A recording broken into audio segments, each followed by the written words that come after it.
ഞാൻ ഷാബ ബസി. ഞാൻ ഇന്ന് സംസാരിക്കാൻ പോകുന്നത് കുറച്ച് ഗൗരവമേറിയ വിഷയത്തെക്കുറിച്ചാണ്. സർക്കാർ ഉദ്യോഗസ്ഥർക്ക് ഒരു പ്രായപരിധി നിശ്ചയിച്ചിട്ടുണ്ട് അവർക്ക് വിശ്രമ ജീവിതം നയിക്കാൻ. അതെ, റിട്ടയർമെന്റ് കാലം. അത് 56 വയസ്സാണ്. എന്നാൽ എൻ്റെ ചോദ്യം ഇതാണ്: ഈ സർക്കാർ തലപ്പത്തിരിക്കുന്ന മന്ത്രിമാർക്ക് പ്രായപരിധി ഇല്ലേ?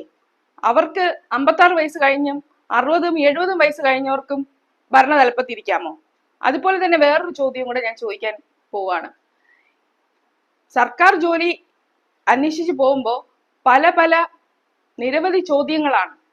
എന്താണ് വിദ്യാഭ്യാസ യോഗ്യത, എത്ര വരെ പഠിച്ചിട്ടുണ്ട്, എന്തൊക്കെ ഡിഗ്രികളുണ്ട്, എന്തൊക്കെ പോസ്റ്റ് ഗ്രാജുവേഷൻസ് ഉണ്ട്, ഇതൊക്കെ അറിയണം. ഇതൊക്കെ ചോദിക്കുന്നത് തലപ്പത്തിരിക്കുന്നവരുടെ നിർദ്ദേശപ്രകാരം.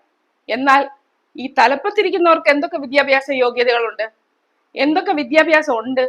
കഴിഞ്ഞ ദിവസം ആരോ പറയുന്നു സുംബ ഡാൻസ്, അതിന് ഒരാള് പറയുന്നത് ജുംബ എന്ന്.